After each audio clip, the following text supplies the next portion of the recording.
100 गुनाहगार भले ही छूट जाएं, लेकिन एक बेगुनाह को सज़ा नहीं होनी चाहिए। क्या सच में ऐसा होता है या फिर सिर्फ फिल्मों में ही होता है? नमस्कार, मैं कृष्णकांत सिंह आप सभी का स्वागत करता हूं अपने YouTube चैनल एनकाउंटर में। हम बात कर रहे हैं बोकारो जिला के चंदन क्यारी प्रखंड के एक छोटे से गांव महाल की। इस गांव में एक युवक रहता है, उसका नाम है अमित दास, जो अपने पूरे परिवार के साथ, अपने माता पिता के साथ हंसी खुशी पूर्वक ज़िंदगी गुजार रहा था। अमित दास अपना घर परिवार चलाने के लिए एक छोटी सी प्रज्ञा केंद्र से अपनी ज़िंदगी की शुरुआत करता है। उसके माता पिता मजदूरी करते हैं, लेकिन अमित दास के सपने काफ़ी बड़े थे। वो चाहता था कि वो कुछ करे जिससे कि अपने परिवार की ज़िंदगी अच्छे तरीके से गुजर बसर कर सके। लिहाजा शुरुआत तो उसने प्रज्ञा केंद्र से की थी, लेकिन उसे क्या पता था कि साल 2021 में उसके साथ कुछ ऐसा हो जाएगा कि उसकी पूरी ज़िंदगी की कहानी ही पलट जाएगी। लिहाजा शुरुआत यहीं से हो जाती है, उसकी ज़िंदगी की एक नई कहानी लिखी जाती है। होता यह है कि साल 2021 में जिस समय अमित दास की उम्र महज 20 वर्ष की होती है, उसके खिलाफ उसके अपने ही रिश्तेदार मनोज कुमार दास, गौतम कुमार दास और तथा कथित करीब 10-12 लोग उसके खिलाफ जालसाजी और ठगी करने का आरोप लगाकर चंदन क्यारी थाना के अमलाबाद ओपी में एक झूठा मुकदमा दर्ज करा देता है। मुकदमा में यह लिखा जाता है, प्राथमिकी में यह लिखी जाती है कि अमित दास ने मनोज कुमार दास और गौतम कुमार दास को लोन दिलाने के नाम पर 1-1 हज़ार रुपये की ठगी की। सवाल यह है कि क्या कोई व्यक्ति किसी को 1-1 हज़ार रुपये लोन दिला सकता है या फिर 1-1 हज़ार रुपये लोन दिलाने के नाम पर ठगी की जा सकती है? शायद नहीं, ऐसा नहीं हो सकता है, लेकिन अमित दास के साथ ऐसा हुआ है। लिहाजा चंदन क्यारी थाना के अमलाबाद ओपी के 3 पुलिस अधिकारी जो इस केस के अनुसंधान करता थे, मोहम्मद रौजीद आलम, सुकुमार टुडू और सुबोध कुमार, बारी बारी से इन तीनों जांच अधिकारियों ने अपने अपने स्तर से इस मामले की छानबीन की, जांच पड़ताल की, लेकिन अमित दास के खिलाफ लगाए गए आरोप में एक भी साक्ष्य नहीं जुटा पाते हैं और झूठे सबूत और झूठे गवाह के आधार पर प्राथमिकी दर्ज कर अमित दास को जेल भेज दिया जाता है। अमित दास को एक एक कर 3 बार थाना बुलाया जाता है, उससे पूछताछ की जाती है, फिर उसे छोड़ दिया जाता है। फिर दूसरी बार उसे थाना बुलाया जाता है, पूछताछ की जाती है, फिर छोड़ दिया जाता है। लेकिन तीसरी बार अमित दास को क्या पता था कि इस बार उसके साथ ऐसा कुछ हो जाएगा जिसकी कल्पना भी उसने नहीं की थी। अमित दास को पुलिस बुलाती है, पूछताछ करती है और फिर काफ़ी देर तक हाजत में बंद रखने के बाद उससे 3-4 सादे कागजातों पे दस्तखत करा लेती है। फिर उसे बुरी तरह से पिटाई करती है और अंततः ये साबित करने का पूरा प्रयास करती है कि अमित दास अपने ऊपर लगाए गए आरोपों को स्वीकार कर ले, ताकि इससे साबित हो सके कि अमित दास ने लोगों से धोखाधड़ी और जालसाजी किया। पुलिस हर बार की तरह इस बार भी झूठे सबूत और गवाह के आधार पर अमित दास को जेल भेज देती है। अमित चास मंडल कारा में तकरीबन 7 महीने तक अपनी ज़िंदगी के बेशकीमती समय को गुजारता है। हालांकि जमानत पर रिहा होने के बाद अमित जेल से बाहर आ जाता है, लेकिन अमित पूरी तरीके से टूट चुका था। उसकी ज़िंदगी पूरी तरीके से ख़त्म हो चुकी थी, क्योंकि इन 7 महीनों की जेल की सज़ा की वजह से अमित अपनी 2 नौकरियों से हाथ धो बैठा। ये 2 नौकरियां झारखंड पुलिस और एक निजी कंपनी में लगी थी, लेकिन सज़ा होने की वजह से अमित दास को ये नौकरी से वंचित कर दिया जाता है। जमानत पर जेल से बाहर निकलने के बाद अमित पुलिस अधिकारियों और जिन लोगों ने इसके खिलाफ आरोप लगाया था, उनके खिलाफ लड़ाई लड़ने और खुद के लिए न्याय पाने की जद्दोजहद करने लगता है। लेकिन ये सब कुछ अमित दास के लिए इतना आसान नहीं था। एक तो नीम ऊपर से करेला, जो कहावत हम सभी ने सुनी है, वही अमित दास के साथ हुआ। 2 वक्त की रोटी कमाने वाला यह शख्स कैसे कोर्ट कचहरी, थाना, पुलिस, वकील की फी और सभी चीज़ों को जुटा पाता। बावजूद इसके अमित के हौसले बुलंद थे, वो हार नहीं माना। 3 साल तक तकरीबन केस चला और आखिरकार 2024 में बोकारो व्यवहार न्यायालय एसीजीएम की अदालत ने उसे बाइज्जत बरी कर दिया। ये तो एक कहानी का एक भाग था कि अमित दास को बेगुनाह होने के बाद भी सज़ा हुई और आखिरकार उसे अदालत से रिहा कर दिया गया। लेकिन बात यहीं ख़त्म नहीं हो जाती है। जेल से निकलने के बाद अमित दास के अपने ही रिश्तेदार, अपने ही सगे संबंधी, उसके गांव वाले, उसके समाज वाले उसे बहिष्कार कर देते हैं। उसके माथे पर एक कलंक लग जाता है कि यह युवक धोखाधड़ी करता है, किसी को भी अपने जाल में फांस कर उससे कभी भी पैसे हड़प सकता है। लेकिन चूंकि अमित बेगुनाह था, इसलिए उसके हौसले बुलंद थे और अमित ठान लेता है कि उसे अपनी लड़ाई लड़नी है और आखिरकार उसने इसकी शुरुआत भी कर दी। केस जीतने के कुछ महीनों बाद अमित एक बार फिर से इन 3 पुलिस अधिकारियों के खिलाफ और जिन लोगों ने उसके खिलाफ आरोप लगाए थे, मनोज दास और गौतम दास के खिलाफ, सभी साक्ष्यों को लेकर अमित बोकारो के पुलिस अधीक्षक के दरवाजे को खटखटाता है, उनसे मिलता है, आवेदन देता है और न्याय की गुहार लगाता है। लेकिन पुलिस के वरीय पदाधिकारियों ने अमित दास को एक बार फिर भगा दिया, उसकी कोई बात नहीं सुनी। लिहाजा अमित के पास कोई विकल्प नहीं था। वो इतना निराश हो चुका था कि एक पल वो अपने जान देने की कोशिश करने वाला था, आत्महत्या करने वाला था। लेकिन संजोग ऐसा था कि उसी समय उसे कुछ अच्छे मार्गदर्शक मिल गए, कुछ अच्छे लोग मिल गए, जिन्होंने उसका हौसला बढ़ाया और बताया कि ज़िंदगी हार मानने के लिए नहीं है, ज़िंदगी लड़ने के लिए, क्योंकि जीतता वही है जो कुछ करने का हौसला रखता है। लिहाजा अमित एक बार फिर से बोकारो एसपी के दफ्तर में जाता है, उनसे न्याय की गुहार लगाता है और सारी बातों को बताता है कि उसके साथ बीते 3 सालों में क्या क्या हुआ। लेकिन पुलिस ने उसकी कोई बात न सुनी। लिहाजा अमित बोकारो एसपी के ऑफिस से निकलने के बाद झारखंड के पुलिस महानिदेशक अनुराग गुप्ता से मिलने की बात करता है और फिर एक दिन मई के महीने में वो रांची पहुंचकर झारखंड के डीजीपी अनुराग गुप्ता से मिलता है और अपनी सारी बातों को बताता है। अनुराग गुप्ता इस पूरी कहानी को जानने के बाद आश्वासन देते हैं कि अगले 24 घंटे के अंदर अमित दास को एक आदेश मिलेगा, आदेश की कॉपी मिलेगी और वही कॉपी ले करके वो बोकारो एसपी से जा कर के मिलेगा।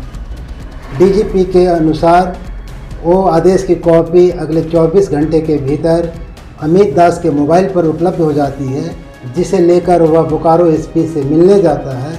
लेकिन बोकारो एसपी शायद खुद को झारखंड के डीजीपी से बड़ा मानते हैं, क्योंकि जब अमित दास ने डीजीपी कार्यालय का पत्रांक, आदेश सब कुछ दिखाया तो बोकारो एसपी का कहना है कि वो इस पत्र को नहीं मानते हैं, क्योंकि उस पर डीजीपी का हस्ताक्षर नहीं है।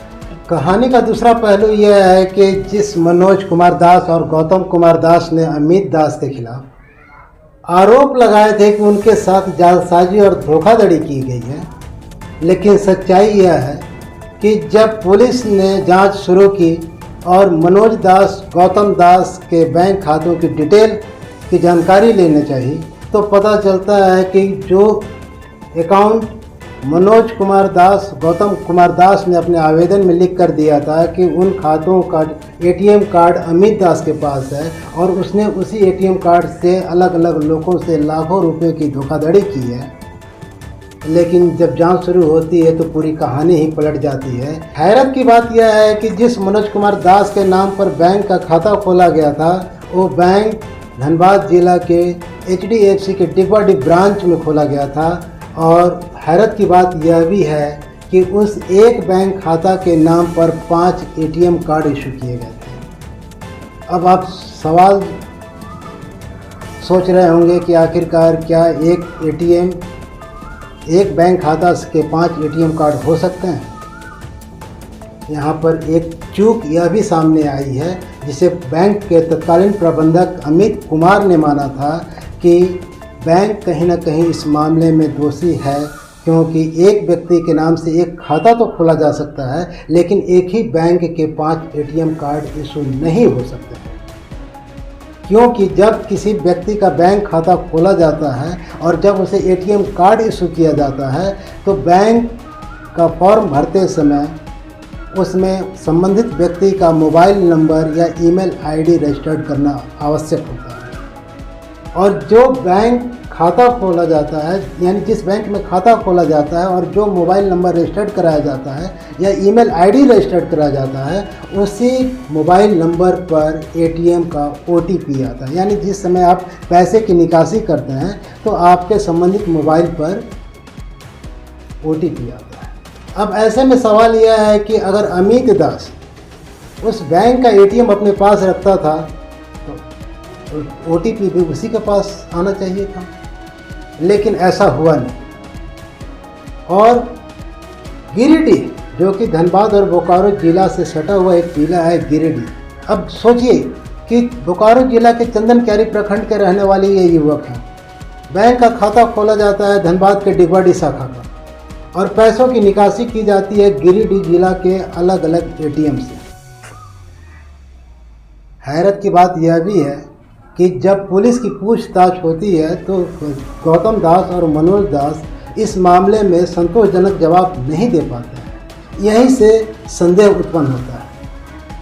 और बैंक प्रबंधक की माने तो उस एटीएम कार्ड से जितनी निकासी की गई अलग अलग एटीएम सेंटर से, तकरीबन 3.5 लाख रुपए से ज़्यादा पैसों की जमा यानी क्रेडिट की गई और तकरीबन 2.5 लाख रुपए के आसपास पैसों की निकासी की गई। जब एक महीने में इतने सारे ट्रांजैक्शन हुए तो बैंक को संदेह उत्पन्न हो जाता है और लगभग 90,000 रुपये ये बैंक प्रबंधन का मानना है। बैंक प्रबंधन का कहना है कि जब 90,000 रुपये खाता में शेष रह जाता है तब कुछ घोटाला और स्कैम कह लें, कथित तौर पर फर्जी तरीके से पैसे की निकासी और जमा करने के संदेह पर बैंक प्रबंधक उस खाता के संचालन पर रोक लगा देता है, जिससे आगे पैसे न तो निकल पाते हैं न तो जमा हो पाते हैं। ये सब कुछ पुलिस ने अपनी डायरी में लिखा है। बावजूद इसके पुलिस मनोज और गौतम दास को न्यायिक हिरासत में न लेते हुए अमित दास के ऊपर सारे आरोप लगा देती है और उसे न्यायिक हिरासत में जेल भेज देती है। 3 साल में पुलिस के 3 वरीय अधिकारी मोहम्मद रोजीद आलम, सुकुमार टोडू और सुबोध कुमार, ये 3 तेजतर्रार अधिकारी कहीं से भी अमित दास के खिलाफ कोई साक्ष्य नहीं जुटा पाते हैं, कोई सबूत पेश नहीं कर पाते हैं। लिहाजा अदालत अमित दास को बाइज्जत बरी कर देती है। ये तो एक पहलू हुआ अमित दास की ज़िंदगी। हैरत की बात यह भी है कि जिस मोबाइल की बात हमने कुछ देर पहले आपके सामने की है, वो मोबाइल नंबर गौतम दास के पास है, यानी वो मोबाइल गौतम दास का ही है, जिस पर सारे ट्रांजैक्शन का रिकॉर्ड पुलिस ने निकाला है। बावजूद इसके अमित दास के ऊपर आरोप लगा दिए जाते हैं और पुलिस की कार्रवाई, प्रक्रिया और जांच ये सभी कुछ आपके सामने ही है। अब इस कहानी की दूसरी पहलू की बात करते हैं। साइबर क्राइम की बात हो और झारखंड के जामताड़ा ज़िले की चर्चा न हो, ऐसा संभव नहीं है, क्योंकि जामताड़ा मॉडल ही ऐसा है जहां से साइबर क्राइम की शुरुआत होती है। और देखते ही देखते बीते 5 सालों में इस जिले से निकलकर सैकड़ों युवकों ने भारत के कोने कोने में ही नहीं बल्कि विदेशों में जाकर साइबर क्राइम के जरिए लाखों करोड़ों रुपए की अवैध रूप से निकासी की है, ठगी की है, जिसमें कई बड़े लोग शामिल हैं। आपको जानकर आश्चर्य होगा कि झारखंड और बंगाल बॉर्डर की सीमा पर बसा यह जिला यानी जामताड़ा जिला 1990 के दशक में रेलवे में वैगन ब्रेकिंग, पिलफरेज यानी चोरी और नशा खिलाकर यात्रियों को लूटने के लिए बदनाम था। लेकिन मोबाइल के आने के बाद यह साइबर अपराधियों का गढ़ बन गया। इसका सबूत यह है कि जामताड़ा जिले के ऊपर OTT और कई फिल्में बन चुकी हैं। यह रिपोर्ट की माने तो झारखंड के लगभग 308 गांव साइबर क्राइम के कामों में लिप्त हैं। और हैरत की बात यह है कि इन गांवों की महिलाएं, जिन्हें आधी आबादी कही जाती है, इन गांवों की महिलाएं पुरुषों के जेल जाने के बाद उनके अधूरे कामों को पूरा करने के लिए नेतृत्व संभाल लेती है ना हैरत की बात। आपको एक छोटी सी जानकारी यहाँ दे दूँ कि बीते 5 साल यानी वर्ष 2019 से लेकर 2024 तक झारखंड के साइबर क्राइम के आंकड़े क्या कहते हैं, कितनी गिरफ्तारियां हुई, कितने सामान बरामद किए गए, कौन कौन से हथियार बरामद किए गए। एक छोटी सी लाइमलाइट आपको जानकारी दे दूं, जिससे यह आपको अंदाज़ा हो जाएगा कि झारखंड जो खनिजों के लिए जाना जाता है, देखते ही देखते बीते 5-6 साल में कैसे साइबर क्राइम का गढ़ बनता चला गया। साल 2024 में जहां 1003 साइबर अपराधी गिरफ्तार किए गए, वहीं साल 2019 में 537, 2020 में 1022, 2021 में तकरीबन 1188, 2022 में 526 और 2023 में 870 अपराधी गिरफ्तार किए गए। अब बात आप करेंगे कि बीते 5 सालों में कितने कांड दर्ज किए गए, तो इसका आंकड़ा यह है कि इस मामले में राज्य की राजधानी टॉप पर है, जहां पर साइबर ठगी के सबसे ज़्यादा मामले दर्ज हुए। साल 2019 से 2024 तक साइबर अपराध के आंकड़ों पर गौर करें तो हम पाते हैं कि 2019 में राजधानी रांची में 481 मामले दर्ज किए गए, वहीं 2020 में यह मामला 286 हो गया, 2021 में 257, 2022 में 257, साल 2023 में 234 और 2024 में 185 मामले दर्ज किए गए। बाकी जिलों की भी स्थिति कुछ कमोबेश ऐसी ही है। साइबर अपराध के लिए कभी सुर्खियों में रहे धनबाद जिला, जो कोल माइंस जिसके लिए जाना जाता है, वहां पर साइबर क्राइम 2019 से लेकर 2024 तक लगभग 616 मामले दर्ज किए गए।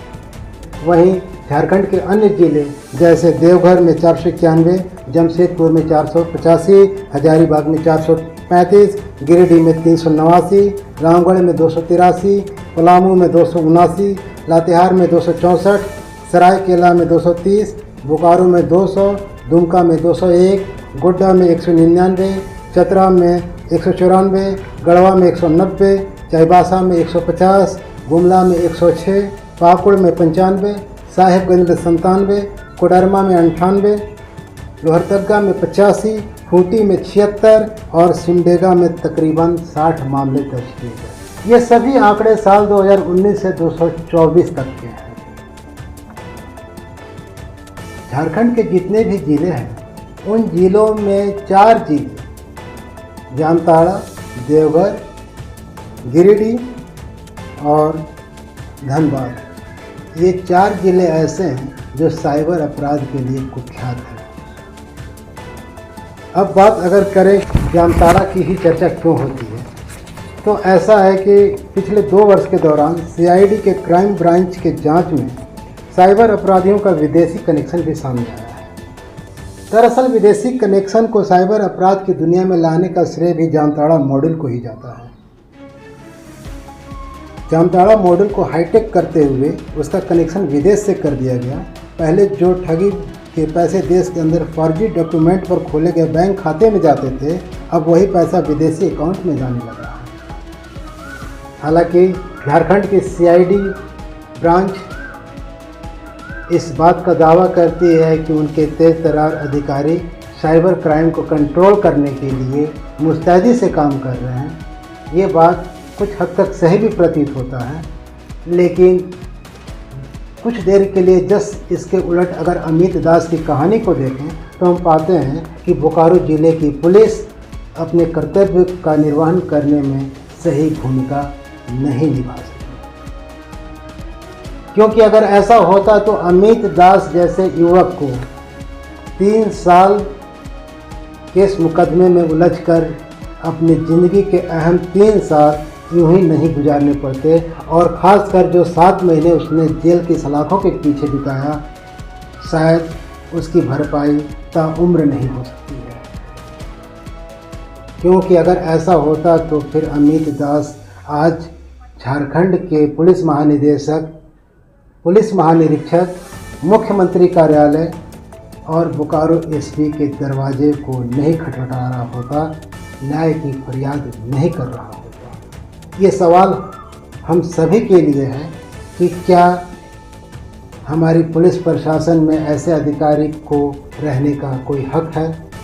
क्या उनके कंधों पर ऐसी जिम्मेदारी दी जा सकती है जो सही को सही और गलत को गलत न ठहरा सके? ये सवाल हम सभी के लिए है।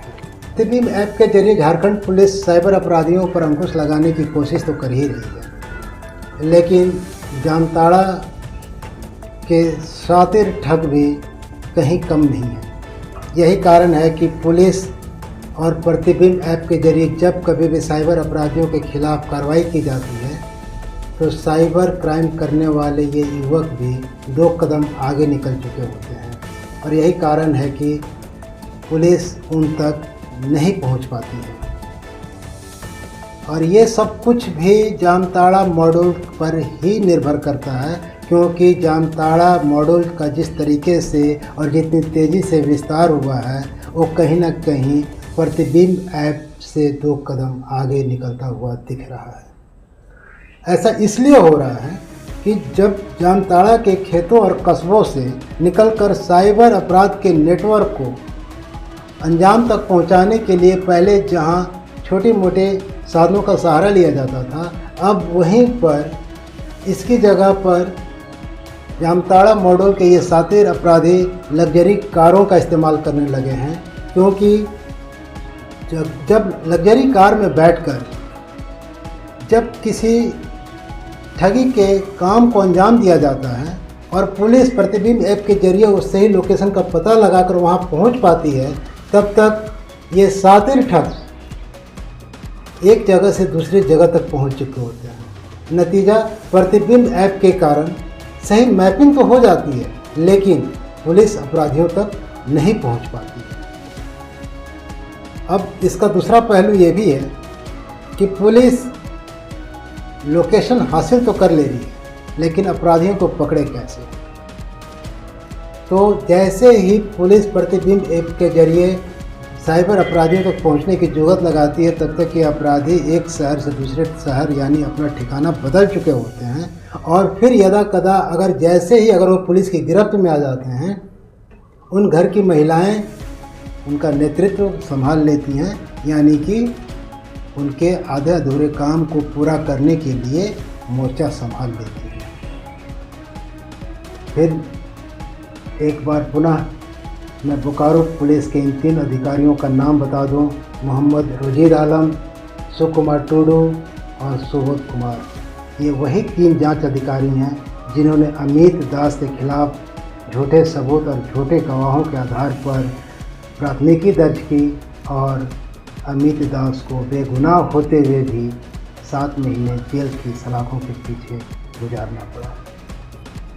मिलते हैं जल्द ही नए मुद्दे के साथ एक नए एपिसोड में। तब तक के लिए जय हिंद।